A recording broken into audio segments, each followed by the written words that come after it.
जो है यहाँ पर जो है मैं इस शो को डेली देखता हूँ, और यहाँ पर जो सात क्लास में 3 दफे फेल हुआ था, उसने बहुत अच्छी बात बोली। वो यही खड़े वो है, आओ इधर आओ, भरत जा पैर छू ले जाके, पहले जा जल्दी जा पैर छू जाके। अरे मैंने नहीं उनके जा जी जा। तो मेरा दरख्वास्त है सर, जब इसने जो 7 क्लास में 3 दफे फेल हुआ, तो सरकारें 15 और 25 साल फेल हो गई, उनको तो बहुत सोच लेना चाहिए।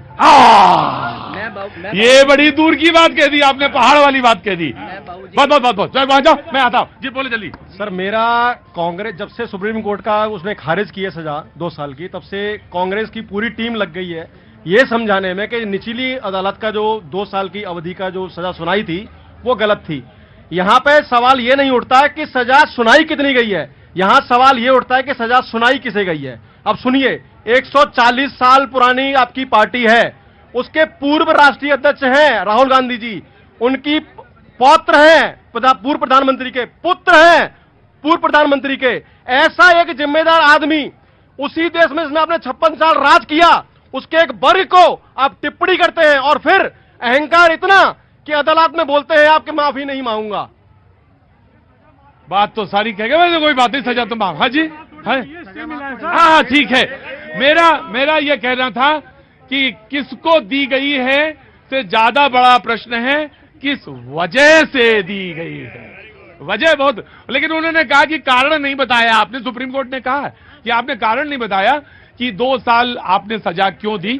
मैं अगर अरोड़ा जी आपकी इजाजत हो आज, तो मैं स्वाति जी से पूछ लूं, क्योंकि ये हर बार रह जाती हैं और फिर मुझे बड़ा अफसोस होता है। Very quick. कांग्रेस जैसे पूरी खुशी से लाहौट हुई जा रही है, लग तो ऐसा आ रहा है जैसे ही सुप्रीम कोर्ट ने शाबाशी दी हो, मगर ऐसा नहीं हुआ है, सिर्फ स्टे लगा है और वो गुनहगार थे, उन्हें बरी नहीं किया गया। पहली बात, जिस वायनाड की जनता का हवाला दिया है सुप्रीम कोर्ट ने, वैसे ही पूरी जनता का हवाला देते हुए मैं कहना चाहती हूं कि संसद को चलने दिया जाए, क्योंकि 10 करोड़ जो रोज खर्चे हो रहे हैं, जिसका टैक्स हमारे कंधे पे है, उसका बोझ हम पे ऐसे ना दिया जाए, कम से कम उसका कुछ फ्रूटफुल रिजल्ट हमारे सामने आए। मैं आपकी बात से बिल्कुल सहमत हूं, बिल्कुल जी। राहुल गांधी पता क्या बोल रहे थे अभी, नफरत करने वालों के सीने में प्यार भर दूं, आप गाली दो। अच्छा अरोड़ा जी, कहीं कोई नफरत का और प्रेम का, मोहब्बत का कोई इंजेक्शन होता तो लेके ही आते हैं आप, लगा ही देते हैं। हम तो कह रहे हैं वो गाली दें हम मोहब्बत देंगे, वो पत्थर मारे हम फूल फेंकेंगे, हम तो मोहब्बत, नफरत के बाजार में मोहब्बत लेके आए।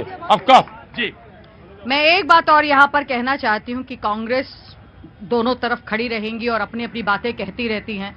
मुझे पूछना यह है कि ये कह रहे हैं कि इनको जो सदस्य, जो एमपी मेंबर ऑफ पार्लियामेंट की जो सदस्यता है, इनकी जो खारिज हो गई, इनकी जो निकल गई, ये जल्दी जल्दी मिलनी चाहिए। क्यों जल्दी जल्दी मिलनी चाहिए, जब इनके पास थी? आप 53% आपकी खुद की अटेंडेंस रही है राहुल गांधी की, 53% तो आप खुद ही रहे हैं पार्लियामेंट में, आपसे ज्यादा तो नेशनल पार्लियामेंट के अंदर नेशनल आपके एमपीज रहे हैं, तो आप है कहां? अब पार्लियामेंट में आते हैं, आप भारत जोड़ो निकल जाते हैं, पीआरएस लेजिस्लेटिव ये रिसर्च के मुताबिक। आप बताइए कि आप पार्लियामेंट में रहते कितनी देर है, कितने क्वेश्चंस आपने पूछे, और जितनी बारी क्वेश्चन आपने पूछे सिर्फ मोदी, अडानी और इनके बारे में आपने